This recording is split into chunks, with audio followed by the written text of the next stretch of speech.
Last time on Gardening with Daddy Pete, we spoke about cold weather or cool season crops for the garden in the fall.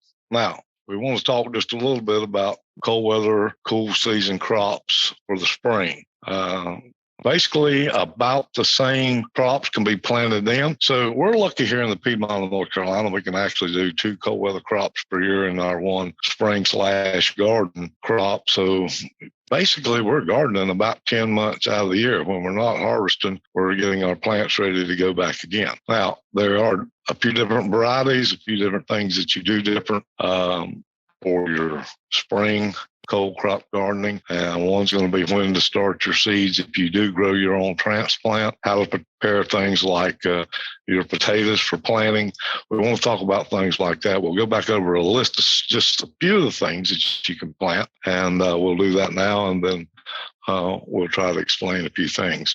Beets and carrots, turnips, you can do radishes, collards, cabbage, kale, spinach, or Swiss chard, arugula, broccoli, cauliflower, that's one we want to talk about, potatoes, sweet peas, onions. These are all things that can be planted in your cold weather crops for spring. Do keep in mind certain of these plants will start bolting or going to seed when the weather turns warm or too hot. Lettuce being one of them. Of course, you'll see your broccoli do that. Cabbage will do that to a point. If the plant has too much age on it, when you set it out, it may go straight in to a seed bearing and not make a head. Other things will be that will do the same thing would be some of your spinach, more or less your cold weather greens. Another good crop to plant is going to be radishes. If you like radishes, that's a good one to get started too. Now, what I like to do every year is buy all my seeds that I'm going to use for that year. When I'm going to make my cold weather garden, I'll start looking somewhere around the end of October, 1st of November for seeds, because most places are not allowed, like North Carolina, to sell last year's seeds into the next year without being tested. So therefore, they go on sale, you get a good buy. And that's another thing that we're going to hit here in the next week or two is the longevity of seeds. How long will they last? How to store them, how to keep them for several years. So anyhow, I like to buy my cold weather crop seeds if I can get them in the end of, say, October and November, and when they're usually discounted, some of them up to 50%. And that works well for starting my own seeds or for planting, like peas or beets or whatever, things that you wouldn't make a transplant for. As we go on now, most of the time, you look on the back of the seed packet, it will tell you how many days to maturity. It will also give you how many days to germination. And then what you want to do is actually look in your area, go back and look at weather reports. There will be a frost date, last frost date. Some of these things, will they take a light frost? You need to get that information going on. Okay, let's just take beets, for instance. If I'm going to sow beets, we want to sow them at a time. And this is one that we would sow into the garden. You could do transplants, I guess, but that's one that you want to sow into the garden. We want them coming up about the time of the last frost. And if they did get a little, just a light frost, it's not going to hurt them. Carrots is something that you want coming up after the frost. Cabbage, of course, naturally we can set that out, harden your plants off. A light frost won't hurt it. Same thing with spinach. Spinach is a warrior. Let me tell you, the cold weather. You can set it out early as long as you've hardened the plants off. If you start them inside, set them out during the daytime on your warmer days, bring them back in, and then make sure that that process goes a little longer each day. And that's what we call hardening the plants off or getting them used to the environment that they're going to be growing in. So spinach is a good one. potatoes. A lot of people love to plant potatoes. I'm going to tell you how to prepare those potatoes. But back to the seeds. On the back of the packet, it does give you the germination, length of time on these seeds under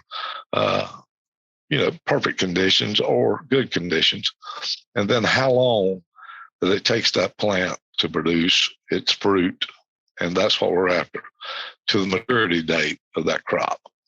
So a lot of times right after Christmas, you may be planting seeds for your seedlings, transplant seedlings. So again, that's why you want to do your homework on that. You're going to need last frost date, okay? You're going to need germination of which seed. How long does it take that seed to come up? Tomatoes take longer to come up than, say, beets. Spinach usually comes up fairly quick. Lettuce is usually one that comes up a little quicker. Most times lettuce will germinate as low as 35 degrees. So these are the things that you want to find out you will find it on the back of the seed pack. But go to that kind of the last frost date of the year and back up to that germination date. And that's when you want to plant your transplants. And that will give you plenty of time to be ready to go when the ground has warmed up and has broken loose, if it has froze, and give you the perfect time. Sweet peas, you're going to plant those a little early. They're okay to go into the ground. They can emerge a little bit. They will take a frost. Potatoes, another thing, it's going to take those several weeks to come up. So you can plant them. Just make sure they have at least a couple, 3 inches of soil over top of them. But you need to prepare your potatoes to go in. Now, a lot of people will buy a potato, plant the whole potato. That's cool if that's what you want to do. You'll get a smaller potatoes that way, and maybe not as many. But if you look at that potato and you do buy seed potatoes, you'll see there'll be eyes coming out or a plant that's getting ready to emerge from there.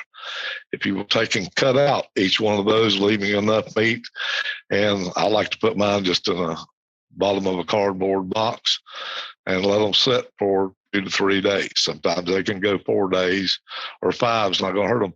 And what we call the place where you cut, we want it to scab over, okay, or seal itself over. Now, by doing that, when we go to plant them, that part of the potato that you've cut goes down to the ground, the eye sticks up, and then cover them up. That way you can take one potato and get sometimes 3, 4, 5 plants from it. The only reason I'm doing that, not only saving that you don't have to buy as many seed potatoes, but this will in turn, those plants cut out and making an individual plant will grow usually more and larger potatoes. So that may be something you want to do. Just giving you a little hint there. And it's a good money saving deal. Cabbage. Now, we're in the fall. We want to plant cabbage that grows a smaller head, a looser head, grows quicker.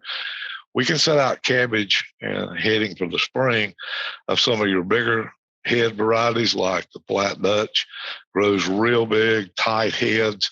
Round Dutch, again, it's a real tight growing cabbage. It lasts well in wet weather because the leaves lap each over, makes a tight head, water doesn't get in and cause it to burst open. Whereas Bonnie Hybrid's a good one.